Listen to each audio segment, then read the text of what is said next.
Olá, Alexandre Varela, o meu convidado de hoje é vereador e vice-presidente do município de Évora. Um território cheio de história, mas também cheio de desafios atuais. Como manter a identidade e, ao mesmo tempo, responder às necessidades de uma nova geração que quer ficar, viver e criar aqui. Uma conversa a não perder agora, no Open Space.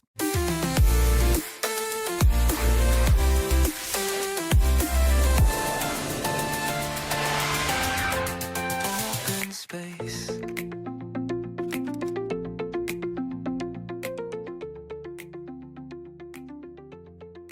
Olá, Alexandre. Muito obrigado por teres tirado um pouco do teu tempo para participar no Open Space. É um gosto enorme ter-te por aqui. Obrigado eu pelo convite. É sempre uma oportunidade também de nos revermos e de falarmos um pouco mais descontraídamente sobre alguns assuntos. Portanto, é um gosto estar aqui contigo.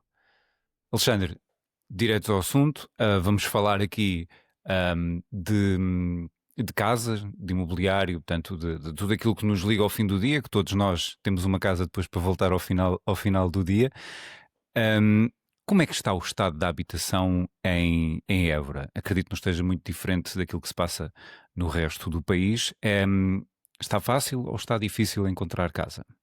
Não está muito diferente do resto do país. Na verdade, julgo que Évora é uma das localidades, em particular no interior, onde a situação é um pouco mais difícil, sobretudo porque há uma maior pressão sobre o mercado imobiliário aqui em Évora. Portanto, houve um aumento da atividade económica, há muita população presente, muita gente que vem trabalhar a Évora, portanto, com a criação nos últimos 10 anos foram criados cerca de 30%, aumentados 30% o número de postos de trabalho e, portanto, isso dá conta da pressão sobre o mercado imobiliário. Se tivermos em conta que em Évora existem algumas condicionantes, umas relacionadas com, e essas são de facto importantes, relacionadas com a proteção e a salvaguarda das vistas do centro histórico e o próprio centro histórico. Percebemos que a situação pronto, tem aqui algumas especificidades que porventura não existem noutras cidades, mas de facto não muda muito em relação àquilo que temos no resto do país. Um, Sendo tu responsável pelo pelouro da juventude no município de Évora, um, como é que se consegue evitar algo que está a acontecer um pouco também por todo o país, a fuga dos jovens de uma cidade como Évora ou como outra cidade média do interior? Antes de mais, é a criação de oportunidades. E nós não podemos refletir sobre a questão da juventude e a possibilidade de fixar jovens se não forem criadas oportunidades. E que género de oportunidades é que eu me estou a referir? Estou-me a referir às questões da habitação, evidentemente, mas sobretudo às questões relacionadas com o trabalho, com a criação de postos de trabalho que sejam atrativos e que correspondam às expectativas dos jovens e que de alguma forma também lhes dê alguma segurança. Aquilo que temos assistido nas últimas décadas, sobretudo, é uma maior precarização do trabalho e, portanto, isso resulta numa situação de grande insegurança, de grande instabilidade para os jovens. Em particular, no que respeita, e Abrantes e Évora têm partilham esse problema, quando estamos a falar de cidades do interior que vêm partir muitos dos seus jovens para ir estudar fora noutras universidades, apesar de Évora ter uma universidade própria, mas há muita gente que sai daqui para ir estudar fora. Na verdade, quando confrontados com a possibilidade de regressar, só regressam se tiverem de facto uma outra oportunidade a esse nível. Ou pelo menos uma expectativa de que a escolha de regressar é melhor do que a escolha de ficar em Lisboa, no Porto, em Coimbra, em Setúbal, seja onde for. Portanto, é de facto difícil. Os jovens aqui em Évora têm tido, nos últimos tempos, uma situação mais favorável, digamos assim, do que em outras zonas do interior, porque um pouco em contraciclo nós temos conseguido contrariar as questões relacionadas aliás, com a regressão, digamos assim, demográfica, que já tinha sido identificada no último censo de 2021, e isto muito por força da criação de postos de trabalho, de mais atividade económica, mas ainda assim estamos longe daquilo que gostaríamos de ter, porque é importante depois complementar tudo isto com o mercado imobiliário, por exemplo, que estamos aqui a tratar. Em relação a isso também tem havido aqui algumas novidades, eu depois posso desenvolver, presumo que seja também por aí, não é? Claro que sim. Sim, sim. É um problema que é transversal, não é? Se nós já começamos a sentir estas dificuldades também nos grandes centros, obviamente que no interior e nas cidades médias e nas cidades mais pequenas, então o problema é muito mais agravado, até porque esta crise na construção é transversal, não é? Sim, vamos ver. Temos neste momento um problema relacionado com a construção em si e com a disponibilidade de mão de obra. A questão demográfica aqui está diretamente relacionada com essa situação, mas também com problemas relacionados com o fornecimento de materiais e com a competição, digamos assim, que se está a verificar entre vários mercados, né? Temos um mercado no Sudeste Asiático que está em ascensão, em grande ascensão.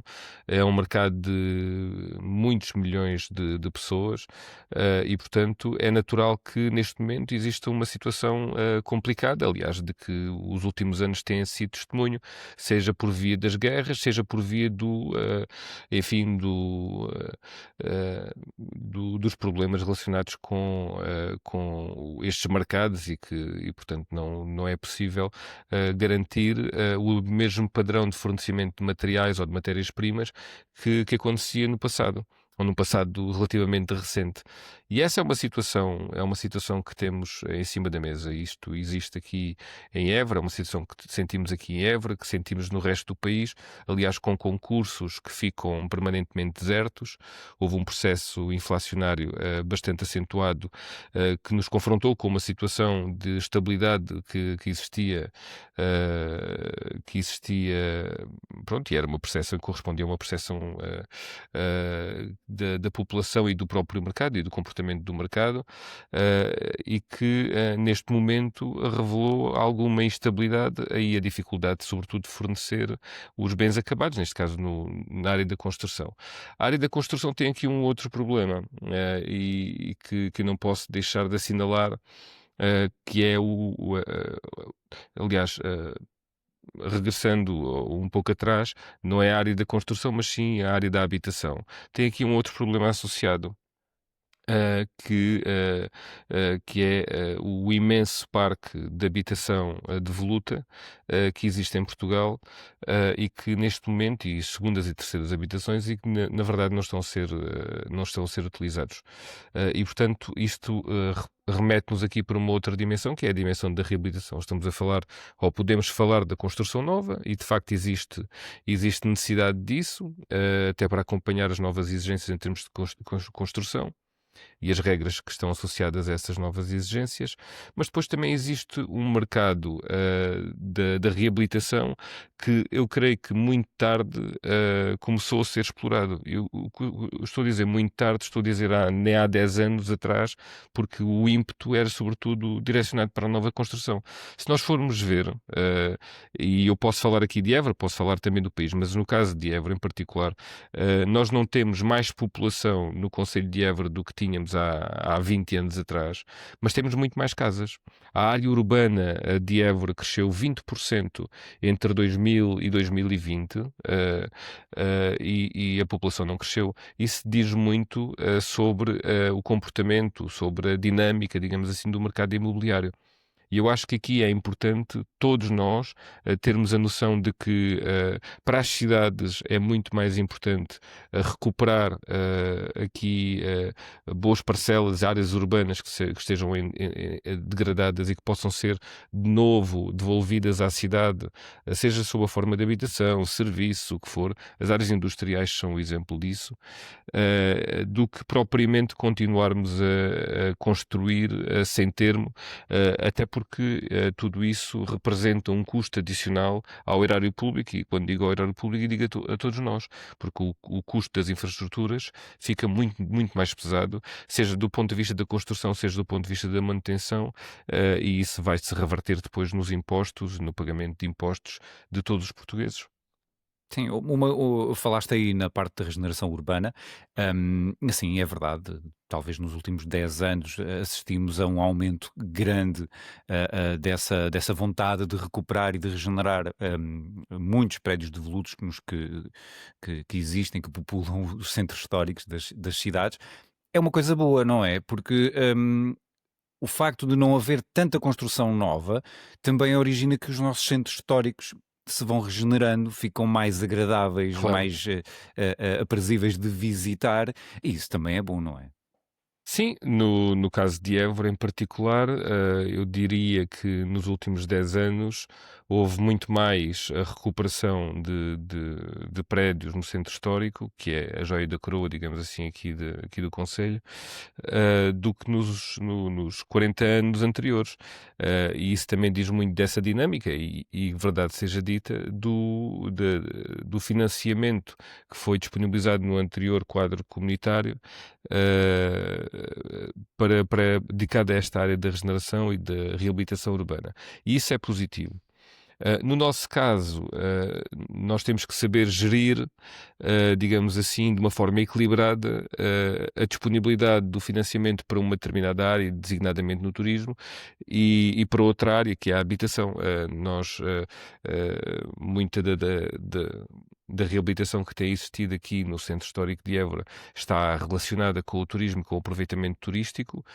Mas é importante, para termos o centro histórico com vitalidade e continuarmos a ter o centro histórico de Évora com a vitalidade que tem e lhe é reconhecida, termos de facto pessoas a viver, pessoas reais a viver, a ir ao supermercado, ao mini mercado, digamos assim, o supermercado é mais lá fora, mas ao mini mercado, à loja tradicional que aqui existe, ainda existem aqui muitas, e portanto tem que ter vida ao centro histórico, mas para ter vida é preciso ter pessoas a habitar e não só a vir visitar, estão aqui durante o fim de semana, ou 4 ou 5 dias, ou uma semana, e depois vão embora. É preciso ter vida que seja genuína, não é?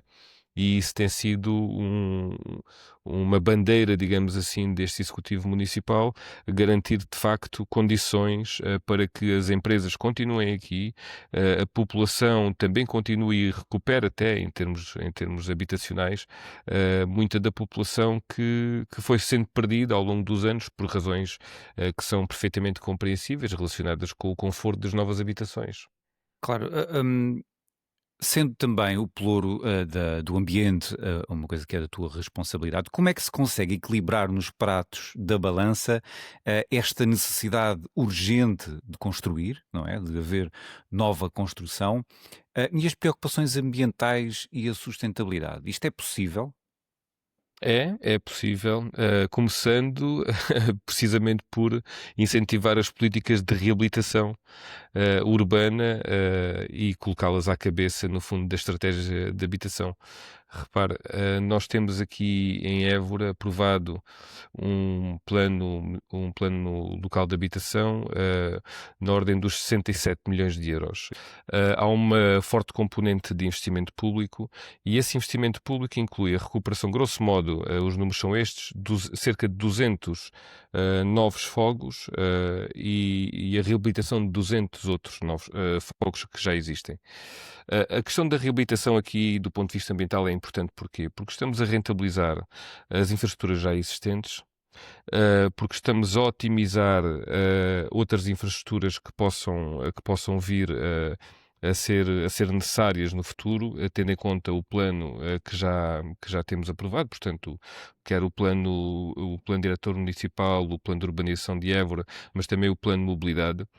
Estamos a otimizar também, e relacionando com a mobilidade, das questões relacionadas com o transporte e, portanto, retirar daqui uma pressão, digamos assim, adicional sobre a mobilidade urbana, digamos assim.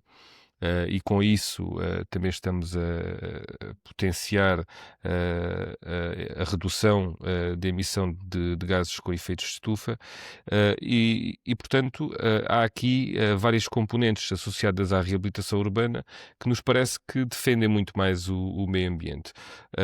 Há, e cada vez mais tem havido a preocupação com as questões da eficiência energética e a transição energética também ao nível da reabilitação, não estamos só a falar da construção nova, e o município, neste momento, está a concluir um projeto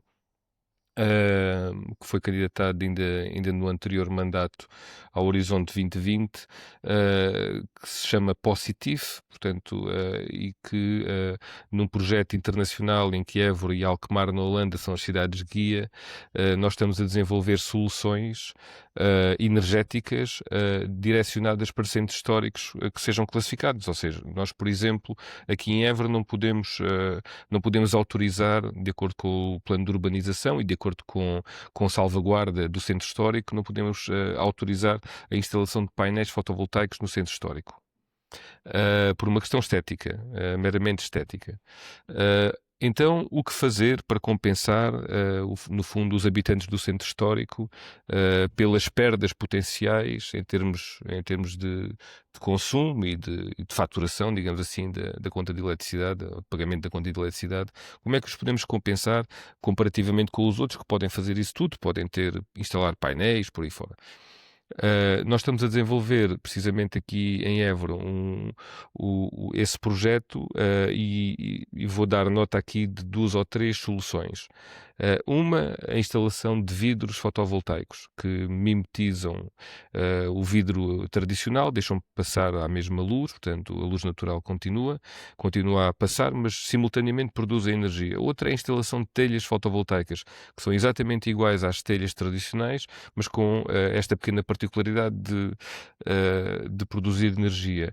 E estamos também a desenvolver uma central fotovoltaica comunitária, fora do centro histórico, mas direcionada aos habitantes do centro histórico, para os compensar precisamente por isso. Portanto, isto são alguns exemplos daquilo que se pretende a este nível, porque não se trata só da construção ou reabilitação, mas também se trata do apetrechamento das habitações que já existem. O cumprimento aqui das regras ambientais e, sobretudo, a prossecução de objetivos relacionados com a transição energética é fundamental e, portanto, isso também nos tem motivado bastante, incluindo ao nível da revisão do plano de urbanização. Nós estamos neste momento concluímos a adaptação do plano diretor municipal à lei dos solos, portanto, que incluía aqui a redução de perímetro. Essa redução de perímetro é importante do ponto de vista da gestão autárquica, digamos assim, e dos solos, e não põe em causa a capacidade edificatória, antes pelo contrário até aumenta a capacidade edificatória, portanto isso não é um problema. Às vezes o problema é criar de facto ilhas, como eu já fiz referência ainda aqui de uma forma implícita. Exato. Mas já fiz essa referência há pouco.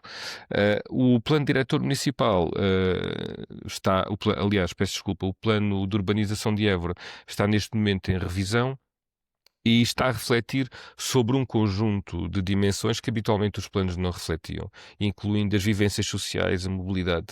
E se pensarmos que a mobilidade aqui pode desempenhar um papel muito importante, ao nível da redução das necessidades diárias de pessoas andarem de um lado para o outro, cruzar a cidade de um lado para o outro, temos que pensar, obviamente, na forma como vamos organizar territorialmente portanto, a cidade.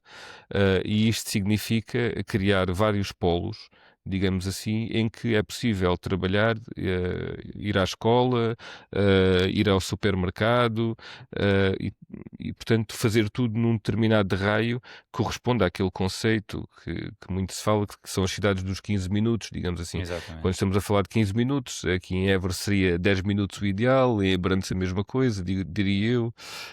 Pronto, ou 10 ou até menos, né? Porque na verdade há muitas deslocações que fazemos que demoram, felizmente aqui nestas cidades, cidades têm este aspecto bom, ainda assim demoram bastante pouco tempo por comparação com essas cidades.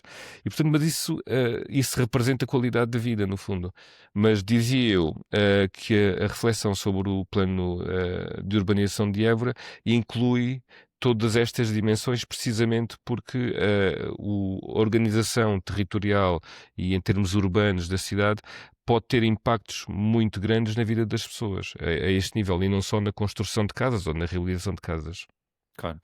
É um esforço que é preciso fazer para equilibrar esta necessidade de habitação e também a necessidade de haver uma sustentabilidade no meio disto tudo, porque senão as coisas não fazem sentido. O que faz sentido agora é ouvirmos as questões colocadas pelos seguidores que enviam durante a semana tematicamente, e depois, quando nos aparece um freguês daquela área, nós colocamos essas questões, uma rúbrica chamada Eu Quero Saber. Quero saber o que vai acontecer. Eu quero saber como posso fazer. Eu quero saber o que tu vais dizer. Não aguento mais, eu quero saber.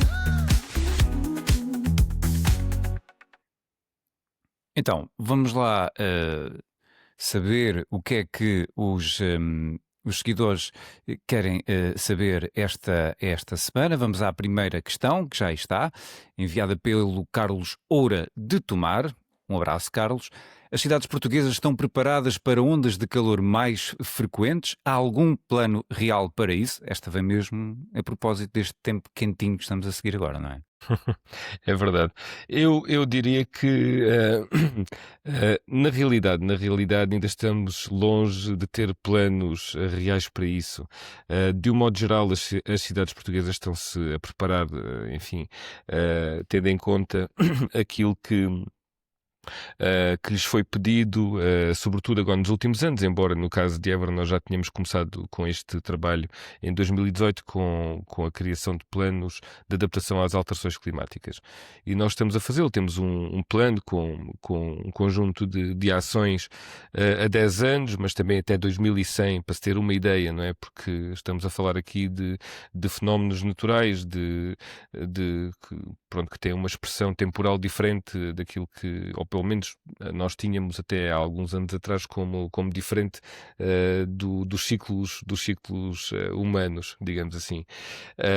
Seja como for, aquilo que me parece que está a acontecer um pouco por todo o país é as cidades, de algum modo, começarem a refletir sobre estes assuntos e prepararem a forma como vão lidar com as ondas de calor, mas não só, também com as intempéries que se abatem em determinados momentos, muito mais intensas do que antigamente, com impactos muito grandes na rede de drenagem de pluviais que está instalada na maioria das cidades portuguesas, com os conhecidos problemas que depois decorrem daí, nomeadamente as inundações mais frequentes. E, portanto, isso está a ser, de algum modo preparado em todas as cidades. Agora, claro, à boa maneira portuguesa, ainda estamos longe de ter aquele planeamento com a ação Temos que pensar consecutiva nisso, não é? como existe noutros locais. Nós fazemos isto, seguimos sempre os alertas, os avisos da Proteção Civil, tomamos medidas específicas, mas pronto, isso são os paliativos, digamos assim. Há uma outra questão mais importante que se relaciona com aquilo que eu já tinha falado há pouco, o plano de urbanização. E neste caso com a criação de áreas refúgio, com corredores verdes, com frentes verdes, renaturalização de áreas de leite cheia ou até de cursos de água que foram soterrados, digamos assim, pela construção urbana e aquilo que nós estamos a fazer é um movimento geral de criação desses locais. Há a plantação de árvores e temos feito isso em determinados corredores, sobretudo aqueles em que se prevê a circulação de peões e, portanto, isso tem sido de facto uma prática corrente, mas ainda assim falta ligar tudo isto. E é aqui que esses planos de adaptação às alterações climáticas podem fazer sentido. Nós temos o nosso preparado, existem outras cidades que estão também a trabalhar nos respectivos planos, e sobretudo depois dar sequência e ligar tudo isto em termos nacionais, porque me parece que falta aqui também alguma consistência a esse nível. Exato. Próxima questão, enviada pela Paula Filipe, de Porto Alegre. Se as autarquias têm terrenos, por que não constroem mais casas para arrendar a preços acessíveis? Um tema bem atual. É um tema interessante, mas eu parto logo aqui de um princípio que eu não sei se corresponde inteiramente à realidade do país, que é se as autarquias têm terrenos. Eu não sei se têm terrenos ou não. O que eu sei é que no caso de Évora existem alguns terrenos que estão previstos para a habitação, e nesses terrenos está de facto, portanto, estão incluídos no plano local de habitação que eu já tinha falado. Portanto, a ideia é que esses terrenos sejam consagrados à habitação. Aliás, temos 3 loteamentos neste momento em preparação para começar a ser construído, em terrenos municipais. Não havia projeto, mas temos isso. E depois existem os acordos no caso de Évora, isso não acontece em todo o país, mas ainda existem cooperativas de habitação. Ainda existe uma cooperativa de habitação aqui em Évora que constrói bastante e, portanto, aprovámos recentemente 3 loteamentos para essa cooperativa iniciar também a construção, com novas construções, também integrado neste plano local de habitação.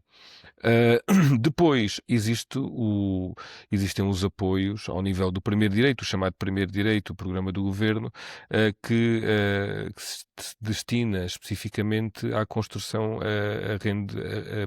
a preços acessíveis. Agora, estamos muito, mas muito longe da realidade europeia. E isso, esta ouvinte, não sei se é ouvinte, se é visualizadora, seguidora, peço desculpa. Esta seguidora tem toda a razão, porque aqui em Évora temos 4% de habitação pública. Em regra, em média, o país anda nos 2-3%, mas há países que têm 20%, a Áustria tem 20% ou mais, Viena tem 23% de habitação pública. Destinado ao arrendamento, bem entendido. E isto diz muito do investimento que tem sido feito, ou que deveria ter sido feito, e a forma como nos desenvolvemos.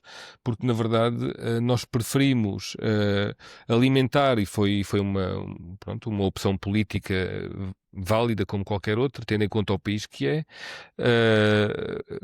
preferimos alimentar, no fundo, o setor da construção e alavancar o setor da construção a partir da compra de habitação própria e permanente, e não está mal nisso, não vejo mal nenhum nisso, mas eu acho que paralelamente não podíamos ter deixado de criar condições para aumentar o parque habitacional público, porque me parece que são complementares e é desejável que assim o sejam.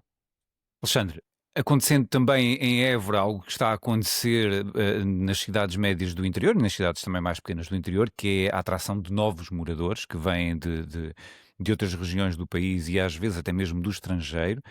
Como é que isso muda a vivência cultural em Évora? Tem que ter um impacto, não é?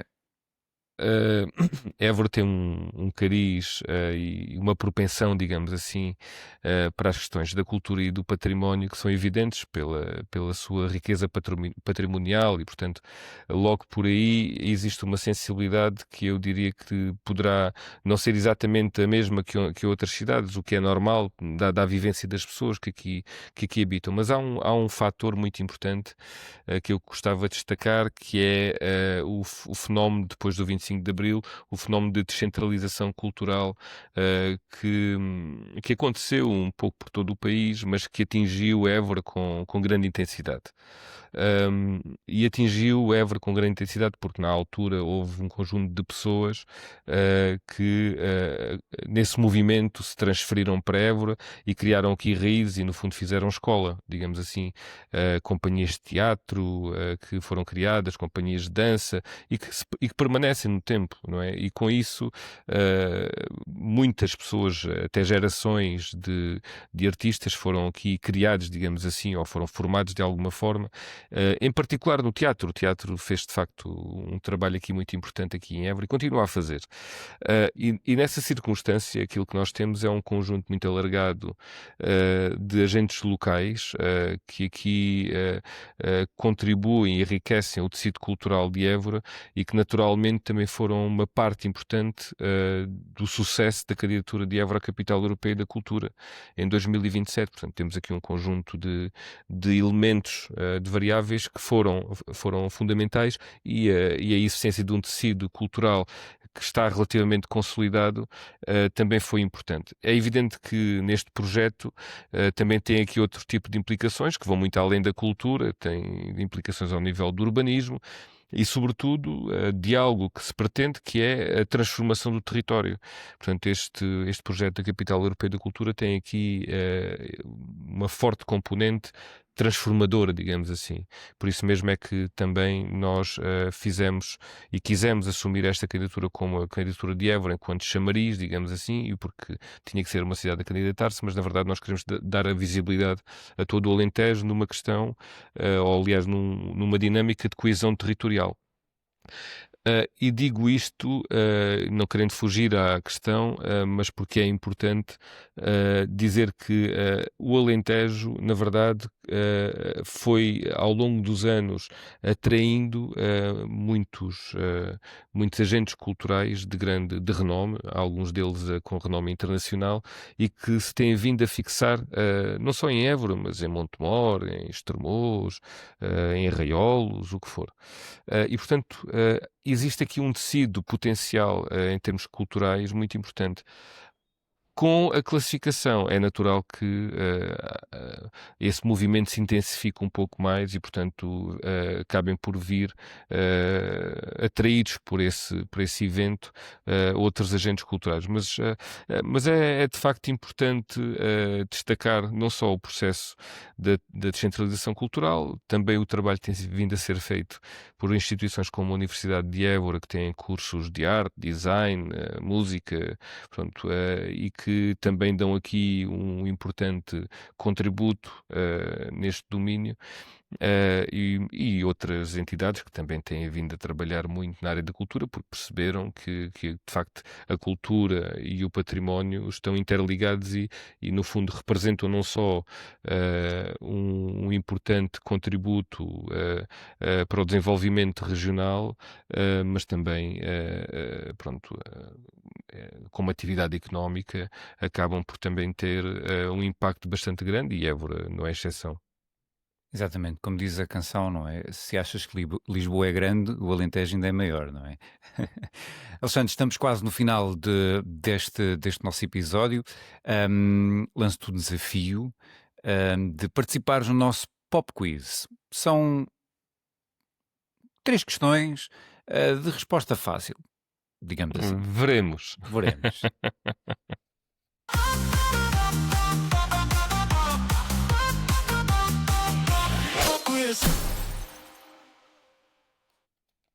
Ora então, como é que isto funciona? É colocada uma questão, essa questão tem 3 hipóteses de resposta, sendo que uma das quais está correta, às vezes até pode ser mais do que uma, ou, como às vezes acontecia nos testes de resposta múltipla, nenhuma das anteriores. Vamos ver então.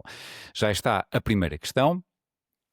Qual é um dos maiores desafios das políticas de juventude a nível local? Hipótese A, convencer os jovens a gostar de assembleias municipais.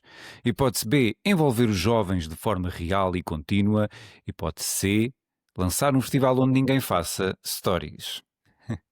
Esta é muito difícil. Poderiam ser as 3, não é? Podiam ser as 3, exatamente. Pronto. O B, obviamente, que É mais certa. é muito importante, é mais certa. A A também é importante do ponto de vista institucional, mas na verdade aquilo que importa mesmo é o envolvimento cotidiano, como é evidente, e portanto é isso que, pronto, se for só uma é B. Exato. A C também não é má, porque hoje em dia Torna-se cada vez mais difícil ir a um concerto e conseguir ver o concerto com tanto telemóvel que há no ar a fazer stories, não é? Sem dúvida, sem Mas dúvida. isso dava para um episódio inteiro só a falar nisto. Vamos à segunda questão. O que significa o termo habitação acessível? Hipótese A, casas com portas suficientemente largas para entrar com as compras. Hipótese B, habitação com rendas compatíveis com o rendimento médio da população. Ou hipótese C, apartamentos com elevadores.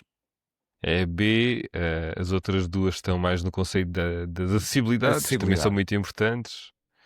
É B.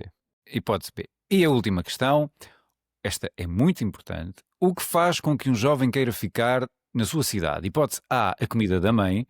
Hipótese B, ter oportunidades, casa acessível e espaço para criar. Hipótese C, Wi-Fi gratuito para ver filmes enquanto come a comida da mãe.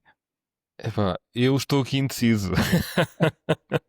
Estou aqui indeciso porque qualquer uma das três é importante. E isso vai depender dos jovens. Exatamente. Aqui era um 3 em 1 espetacular. Pronto, eu diria que na generalidade e em média, aquilo que seria o mais importante seria a B. Enfim, mas de facto o C, o Wi-Fi gratuito para ver filmes enquanto come a comida da mãe, quer dizer, e já agora a roupa lavada e tudo isso, é pá, fantástico. Eu acho que eu próprio regressaria à casa da minha mãe. Então não. Alexandre, foi um gosto imenso ter-te por aqui. Obrigado por teres tirado um pouco do teu tempo, da tua agenda preenchidíssima para estar aqui. Desejo-te as melhores felicidades, que Évora e o Alentejo continuem a ser gigante, porque já o é. Eu também próprio tenho raízes alentejanas, cá em casa todos temos uma costela alentejana, como se diz por aí. Obrigado e tudo a correr bem. Não, obrigado eu pelo convite e espero que, de facto, que algumas mensagens e daquilo que aqui foi dito também passe e que seja aproveitado de alguma forma. Mas pronto, mas gostava mesmo era de agradecer o convite, foi um prazer. O quiz foi difícil, fiquei ali indeciso. É sempre. Mas pronto, muito obrigado, um abraço. Obrigado, Alexandre. Chegámos ao final de mais um Open Space, o último desta primeira temporada. Para já, vamos de férias, regressamos em setembro com mais Open Space, numa temporada com muitos convidados e algumas novidades. Não se esqueça, subscreva o nosso canal e fique atento às novidades que ainda vão acontecer ao longo deste verão. Marcamos encontro em setembro. Até lá!